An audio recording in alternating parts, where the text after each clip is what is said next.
안녕하십니까, 박사입니다. 이번 방송에서는 몰락하고 있는 올라프 숄츠와 독일의 참담한 현실에 대해 말씀드리겠습니다. 올라프 숄츠는 역대 연방 총리 가운데 가장 무능하다 해도 무리가 아닙니다. 경제, 외교, 국내 정책에서 뭐 하나 잘한 게 없습니다. 영국 텔레그래프가 지적했듯이 그의 3인당과 신호등 연립 파트너인 녹색당과 자유민주당은 튜링겐과 작센 지방선거에서 독일 대한당에 굴욕적으로 패배했습니다. 그러나 이게 다가 아닙니다. 여론조사에서는 무려 77% 독일인이 올라프 숄츠를 두고 führung schwach, 지도력이 약하다고 평가했습니다. 또 그의 개인적 인기도 처참한 14위에서 우스꽝스러울 정도로 재앙적인 18위로 폭락했습니다. 단 23%만이 그가 다시 출마하기를 바라며 심지어는 당내에서도 그의 재출마에 반대하고 있습니다. 또 71%의 독일 국민은 그의 정부가 나쁜 일을 한다고 생각합니다. 숄츠의 연정 내각에서 7월에 합의한 2025년 예산은 희망을 불러일으키지 못했습니다. 단 7%의 유권자만이 연정 파트너가 지금보다 더 효과적으로 협력할 것으로 봤고 10%는 상황이 악화될 것으로 생각했습니다. 그리고 79%는 지금처럼 절박한 상황이 지속될 것으로 여겼습니다. 숄츠 정부는 새로운 예산이 마침내 병든 독일 경제를 되살릴 것이라고 약속했지만 75%의 독일 국민은 그 약속을 믿지 않았습니다.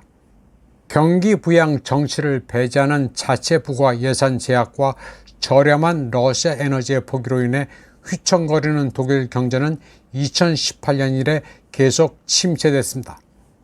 데어 슈피겔에 따르면 연정의 허술한 예산 타협안은 독일의 가장 존경받는 헌법학자 한너 쿠베 교수 등으로부터 맹렬한 비난을 받고 있습니다.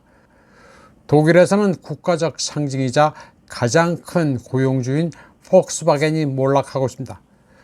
독일의 중요하면서도 심하게 쇠퇴하는 자동차 제조 부문에서 일자리 보장을 종료하고 역사상 최초로 독일 내 공장 폐쇄와 대량 해고를 준비하고 있습니다. 폭스바겐이 가져온 심리적 충격은 대단합니다. 독일이 1차 세계대전과 축구 세계 선수권 대회에서 동시에 패배한 것에 비유될 수 있습니다.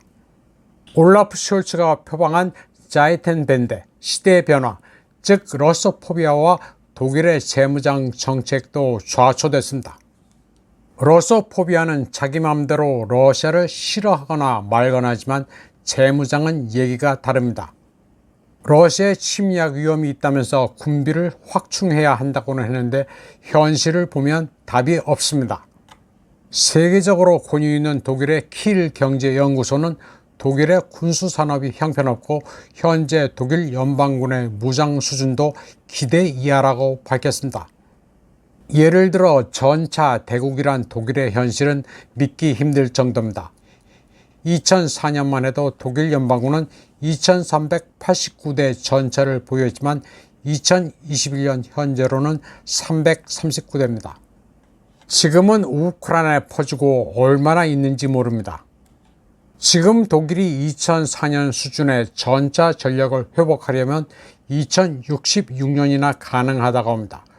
또 포병의 경우 20년 전의 상태로 돌아가려면 100년이 걸린다고 합니다. 하지만 워싱턴의 주인과 녹색 광신자들이 경제를 망치도록 허용한다면 재무장은 택도 없습니다. 그런데 올라프 숄츠가 갑자기 우크라이나 분쟁 종식을 위한 평화 협상의 때가 왔다고 말했습니다. 그는 그러면서 갈등의 당사자인 러시아가 참석할 공간이 있어야 한다고도 말했습니다. 사실 올라프 숄츠의 위상으로 볼 때 현실화될 가능성은 별로 없지만 그는 나름 그만의 이니셔티브를 준비하는 것으로 알려졌습니다. 그가 준비하는 계획은 민스크3라는 이름이 붙었고 여기에는 우크라이나가 러시아의 영토를 양도하는 게 포함됩니다. 그런데 지금 숄츠는 겁을 집어먹고 있습니다. 그래서 계획과는 다른 소리를 하고 있습니다. 숄츠는 러시아가 우크라이나 영토에 대해 뭔가 기대해서는 안 된다고 말합니다. 그리고 러시아가 먼저 휴전에 동의해야 한다는 요구도 덧붙였습니다. 우크라이나의 젤렌스키는 슈얼츠를 우습게 봅니다. 또 독일은 워싱턴의 말에 복종해야 합니다. 서방에서 주도권을 쥐고 있는 것은 미국입니다. 그리고 우크라이나의 쿠르스크 침공이 끝나기 전에는 그 어떤 협상도 불가능합니다. 따라서 올라프 슐츠가 평화협상안을 제시해봐야 현실적으로는 별 무게가 없습니다. 다만 슐츠로서는 국내적으로 앞뒤가 꽉 막힌 절망적인 상태에서 새로운 톤을 내는 것은 상징적인 발버둥일 뿐 아무 의미가 없습니다. 독일은 이러나 저러나 망한 나라입니다. 이번 방송은 여기까지 하겠습니다. 시청해주신 여러분 감사합니다.